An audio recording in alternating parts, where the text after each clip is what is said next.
Şəxsiyyət tipləri və şəxsiyyət pozuntuları. Sensitiv şəxsiyyət tipi, yəni həssas. Digər adı emotiv şəxsiyyət tipi. Bu şəxsiyyət tipi xeyirxahlıq təcəllisidir. Günahkarlıq kompleksindən, qismən də yetərsizlik kompleksindən əziyyət çəkirlər. Qorxacaq, ürkək, cəsarətsiz, utancaq, çəkingən olurlar. Eyni zamanda xeyirxah, rəhimli, mərhəmətli, şəfqət dolu olurlar. Sakit, təmkinli olurlar. Və hər kəsə köməyə can atırlar. Hər kəsə dəstək olmağa çalışırlar.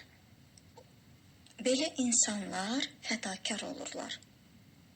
Hər kəsin qayğısına qalan, hər kəsə xeyirxahlıq etməyi sevən olurlar. Harmoniyada yaşamağı sevirlər. Sülhsevər olurlar. Hər kəsin arasında sülh yaratmağa, mehribanlıq yaratmağa can atırlar. Doktor Aybalit kimi, Kot Leopold kimi. Onlar üçün sosial olaraq cəmiyyət tərəfindən qəbul olunmaq önəmlidir. Onlar hər kəsə bəraət, hər kəsin əməllərinə, davranışlarına bəraət qazandırmağa çalışırlar.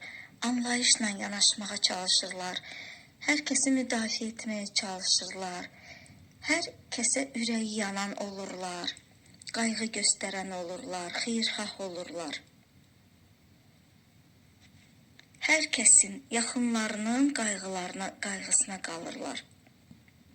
Etika, mənəviyyat, mənəvi dəyərlər onlar üçün çox yüksək olur. Onlar öz humanizmi ilə seçilirlər. Dəyərlərə, mənəvi dəyərlərə çox üstünlük verirlər. Əxlaqi dəyərləri yüksək olurlar, mükəmməliyyətçi olurlar, yəni. Hər kəsin yaxşı gününə, uğuruna, nailiyyətinə ürəkdən sevinməyi, səmimiyyətlə sevinməyi bacarırlar. Onlar dünyanın xilaskarlarıdır. Xoşbəxtlik və başqalarının qayğısına qalmaqdır əsas öhdəlikləri onların. Şüarları, dostlar, gəlin mehriban yaşayaq. Dünyanı ahəngdə görmək üçün yaradılıblar sanki.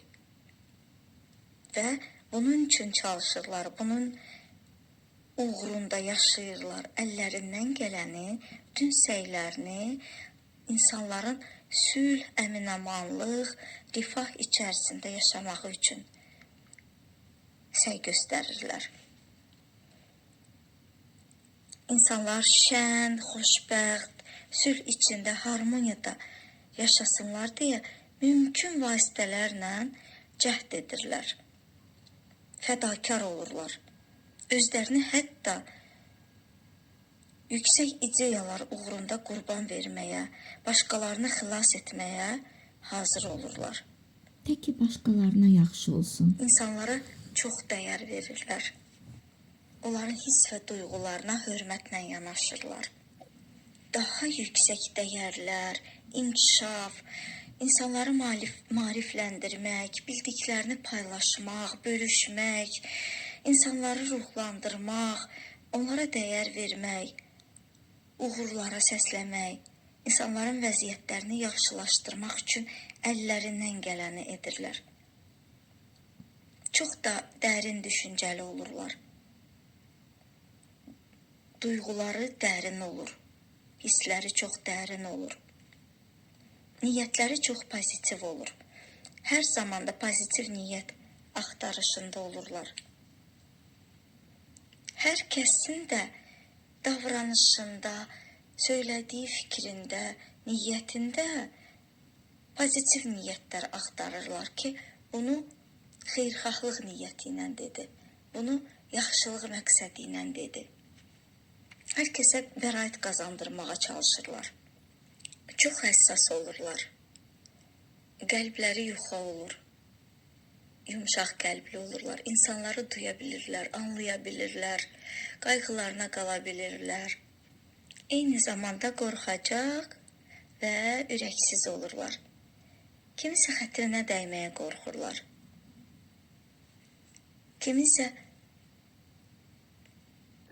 Kimisə razı sala bilməməyə ürək etmirlər. Hər hansı bir qərarı verməyə cəsarətsiz olurlar. Görəsən mən onu xoşbəxt edə biləcəmmi?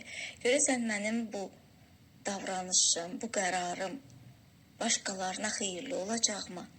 Özlərindən çox qarşılarındakı insanları düşünürlər, ətraflarındakı insanları düşünürlər. Utancaq olurlar, çəkingən olurlar, xeyirxah olurlar, həssas olurlar, duyğularını bastırmağa meyilli olurlar. Heç kəsin xətrinə dəyməməyə çalışırlar. Belə desəm, görəsən, kiminsə xətrinə dəyməz ki, daim bunu düşünürlər. Çox kövrək olurlar. Ən son anda özlərini düşünən olurlar. Hər kəsin düşünəcəklər. Bu şəxsiyyət tipi, emotiv, sensitiv şəxsiyyət tipi nə zaman və hansı şəxsiyyət pozuntusuna çevrilə bilər? Avoidant, yəni çəkingən şəxsiyyət pozuntusu nədir? Çəkingən şəxsiyyət pozuntusundan əziyyət çəkən insanlar ətraf aləmlə münasibətlərdə çətinlik çəkirlər. Daxili aləmlərində narahatlıq hiss edirlər, çəkingən olurlar və daimi olaraq utancaqlıqdan əziyyət çəkirlər. Hər şeydən çəkinirlər, utanırlar, qorxurlar və addım atmağa belə qorxurlar və bu onları məhdudlaşdırır. Bu təkcə utancaqlıq təkcə introversiya ilə bağlı deyil və təkcə qorxaqlıqla məhdudlaşmır. Belə şəxsiyyət pozuntusu olan insanlar cəmiyyətdə rədd edilməkdən, mühakimə edilməkdən, mənfi qiymətləndirilməkdən qorxurlar. Bu qorxunu daim yaşayırlar. Adətən hamını razı salmağa, bəyənilməyə ehtiyac duyurlar. Və bu da öz-özlüyündə günahkarlıq kompleksinin əlamətləridir. Kiminsə qəlbinə toxunmaqdan qorxurlar. Günahkar vəziyyətə düşməkdən qorxurlar. Özünə dəyərsizlik, utancaqlıqdan, qızarmaqdan, əl titrəməsi kimi vəziyyətlərdən narahat olurlar. Qəlb incitməkdən qorxurlar. Öz görünüşlərinə və başqalarının buna münasibətinə də əhəmiyyət verirlər. Bu da hardasa yetərsizlik, natamamlıq kompleksinin əlamətlərinə bənzəyir.